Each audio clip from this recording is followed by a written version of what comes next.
This is the 10-Minute Contrarian Podcast. This is VP. We are a solutions-based podcast, diving into the world of contrarian investing and alternative finance. You can find us hosted on the No Nonsense Forex YouTube channel, NoNonsenseForex.com, and podcast players everywhere.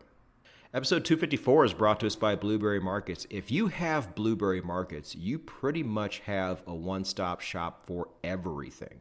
Trade Forex, metals, crypto, stocks. Do it on MT4, MT5, TradingView. Set up your trading career through Trade Copier or PAM services. And feel confident doing all of this because you are getting world-class, like there is none better in the world, customer service, and you will actually get your own customer service representative and more simply by clicking the link in the Blueberry Markets blog, which you can find down in the show notes. Blueberry Markets keeps getting bigger. They keep expanding into other countries with new offices. Because I don't know, maybe they're doing an amazing job for people, and this is the place people want to be. If you are outside of the United States and North Korea, take your inferior broker, shut down all of your positions, and relocate to Blueberry Markets and get the treatment you deserve. It is a 10-Minute Contrarian podcast, and by golly, we have a money management episode today. How about that? We haven't had one of these in a long time, I don't think. And it's also a psychology episode in a way, too. So, I'm excited. And this was one of those questions that I kept getting over and over and just never quite knew how to answer. Like, I could tell you what I had, but I couldn't really articulate why so much or what the methodology should be for investors like us. And so I would just kind of give a really quick blanket answer, but that's not really a good answer or a good way to answer that question. We need to dig into this a bit more. Because even though the majority of us think the same when it comes to investing overall, we're all going to have completely different situations and different places where we are in life and in our investing journey. So the TLDR, when it comes to how many positions should I have open at any time, well, it's really going to be a range, in my opinion. And I'll explain how I get to this range and what should count as an investment, in my opinion, and what should not. Because that's a really big question to answer, too. Just like if you go back to the last money management episode we did, which I think was the allocation episode, I was like, look, your home, your business, your car should not count in this equation. This is something that needs to be put off to the side. And I got some pretty positive response from that. They're like, hey, I didn't consider that, but it makes sense. Thank you. That makes this whole thing a lot easier to figure out. But again, just remember, this is not a hard number. This is not super ironclad advice. But as your portfolios start to grow and as you start adding on new positions, this is a question that people think about quite a bit.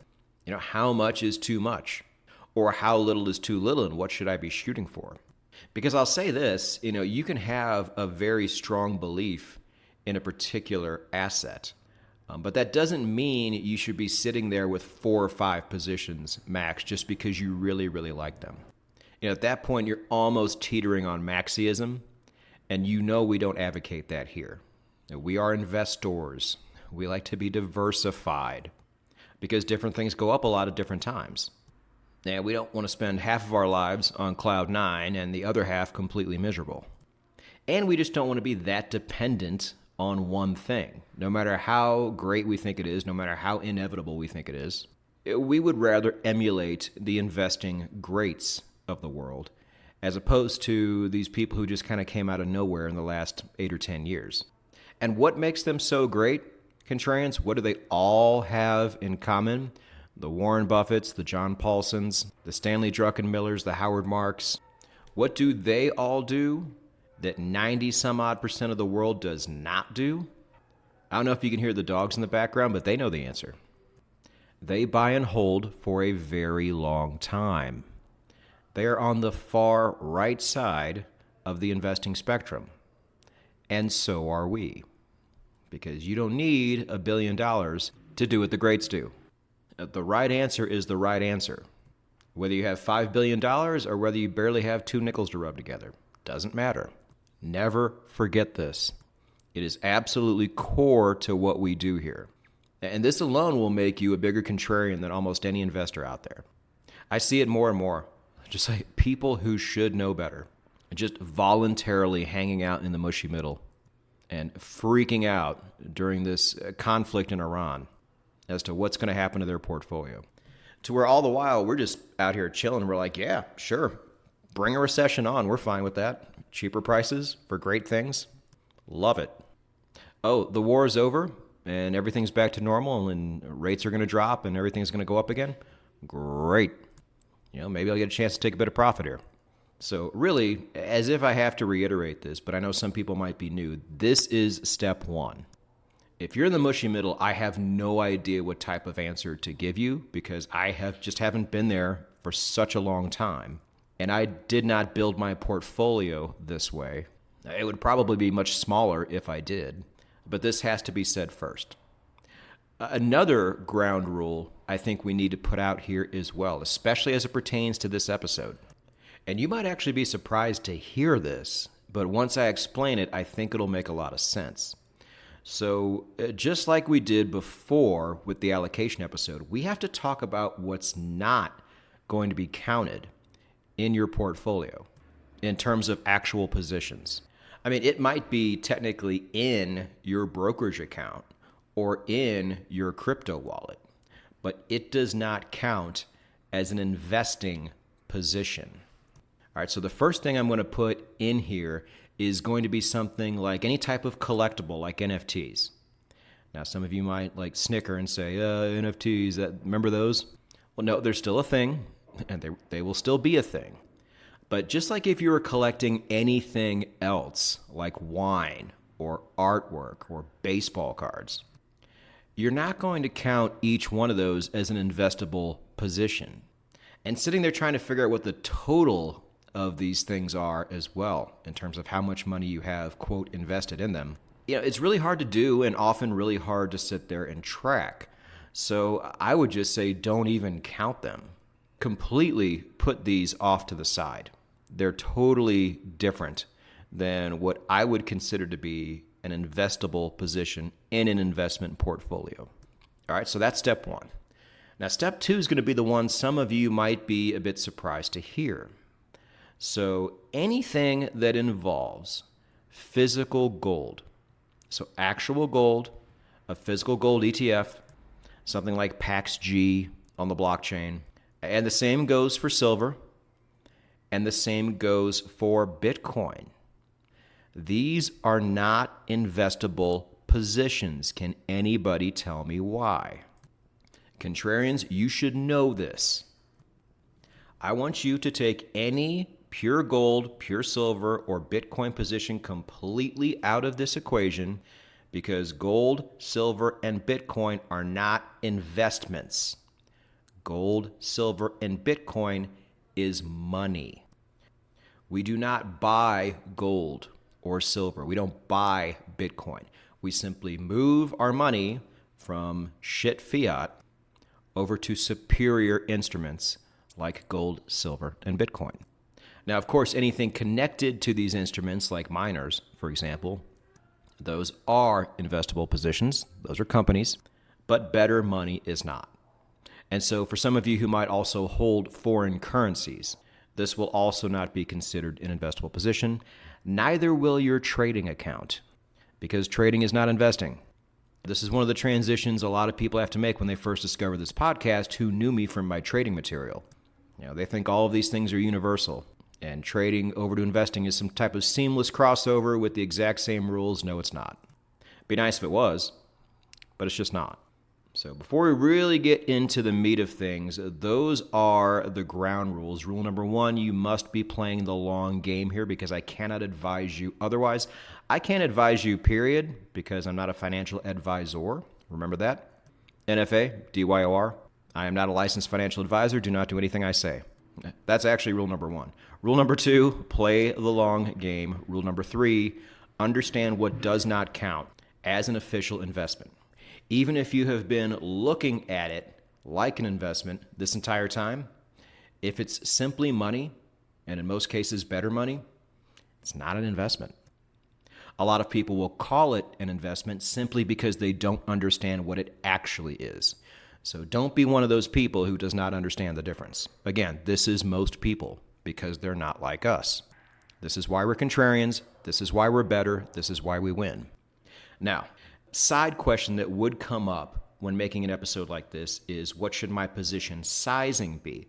Well, I have no idea how much money you have, how much money you make, what your current portfolio looks like. But what I would say is to keep it consistent all the way across the board, even when you start making more money. So if you are comfortable with, let's say, a position size of $500 USD, you will probably not need to increase that too much, if at all, in the next maybe 10, 15 years. Why? Because you can just simply add on to positions or easily add different ones with a position size like that. I haven't changed my position size in a very long time. So whatever you do, just keep it consistent, and also understand that you can cut them in half. I've done this before myself. Last time I can really remember doing this was back when I was looking at a lithium position and a copper position, and they were both higher up the risk curve. And so they were both fairly volatile compared to what I normally invest in. And I just could not decide between the two, but I wanted exposure to both. And so I just got exposure on both. I split the baby, put half on one, half on the other, with the understanding that in a perfect world, I would have a full position size on both. And so that was the goal, is to make both of those halves full positions in the future. Now, did I do that? No, because I found other things along the way that I also wanted to invest in. This is going to happen to you as well. So I just consider those two halves as one whole position. So I suppose that's another rule too. If you're really counting and you're really interested in how many actual positions you have, I would probably count something like that as one instead of two. So now that that question is answered and all those preliminary questions are answered, between your brokerage account and your crypto wallet, how many total positions should you have? I would say, remember, not a hard answer, and this is going to really seem like a non-committal answer once you hear it, but I would say anywhere from 20 to 80 positions when it's all said and done. Remember, I don't know what you like to invest in. Do you like to invest in as many things as we talk about here? Or are there certain things or certain complete asset classes that you just don't like to mess with? You know, maybe you like crypto, maybe you like metals, but you don't like energy. Maybe you mostly skew towards ETFs. You know, if this is the case, you're probably going to have less positions than other people would. And you're also, again, you're going to want to take some of these positions and add on to some of the investments you already have because you like them and you've been able to see how they perform. And you like how they perform to the upside and to the downside, which makes me think that, you know, for everybody who has ETFs out there, you're probably going to add on to those more than others just because you're going to see what great investable instruments they are. And there are, you know, we had a whole episode here on index funds as well. Your super duper common, very non-contrarian index funds, because even as contrarians, we can't sit here with a straight face and admit that those things are not great investment vehicles. And they're going to be on the lower end of the risk curve as well. So as you get older and less speculative, you're probably going to be adding on to those as well. So 20 positions really seems quite manageable. Now, why did I go as high as 80? Well, for starters, I don't have 80. I have never really counted. I didn't feel like counting this time, but I would imagine I'm somewhere in the 40s myself. But if you invest the way we do, you could probably go as high as 60 or 80 without things getting out of control, with things still being pretty easy to manage. Now, why do I say that? Well, I say it for the same reasons we spoke about earlier. When you're long-term buy and hold, and you're not glued to financial news because you're all worried about your positions, you know, maintaining a portfolio of 60 to 80 positions is actually not that tough because there's really not much to do. You know, you're really just holding and accumulating And when the inevitable thing you've been waiting for finally happens, then, only at that point, do you even go in and decide how to manage those positions. It's very hands-off in a lot of ways, especially compared to what the mushy middle people have to do. So if you're asking yourself, man, how am I ever going to manage 80 positions in my portfolio? Kind of the same way you would manage 20, really. You just kind of set it and forget it. You buy and you let them sit there. Most of the time I check in on my positions every month or so. And sometimes I even ask why I'm even taking the time to do that. I know some of you lunatics check in every day. I don't know why. It's a bad idea, especially from a psychological level. That's why one of the first things I tell my Forex traders is get every single app regarding your Forex trading off of your phone. I know you thought you were going to have this lifestyle where you're constantly checking in on your positions, but this is a really dumb idea and a dumb way to go. Set yourself up psychologically to win. Because one of the final pieces here, one of the final advantages to having a portfolio that's more in the 40 to 60, even 80 range is something we talked about in a previous episode not too long ago. When you have an increased amount of positions, the more and more you stop caring if one of your positions goes to zero. Because in the grand scheme of things, it barely puts a dent in your entire portfolio. This is another crazy advantage we have here. You'll go look on X now and they'll talk about, companies and cryptos that have just completely failed and went to zero and how awful it was for those investors. And I'm over here like, why was it so awful? Did you only have 4 positions open and Bear Stearns was one of them? What are you doing? But when you have a lot of positions open, putting money down on new ones is the least scary thing you could ever do, because if it goes to zero, who the hell cares? One, it's probably not. The odds are highly against that, as long as you're not going super stupid speculative here. So just find things you like and go with it. This is great. This solves so many problems people have with initiative when it comes to exploring new investments. That you can, even later in life, when you become less risky, you can still go up the risk curve if you want to. And this really opens up the amount of options you have as an investor. Remember all the way back to when I was talking about building those soccer teams when it comes to precious metals? You have your goalie, which is gold. You have your ETFs, which are your backs. And then you get a bit more speculative as you go forward, and you build that team over time. So if you still want to do things like that and have some of those strikers in the front that are more speculative, you can absolutely do this with no problem and invest with zero fear behind it. I'm telling you, the way we do things here is just nothing but advantageous in so many ways.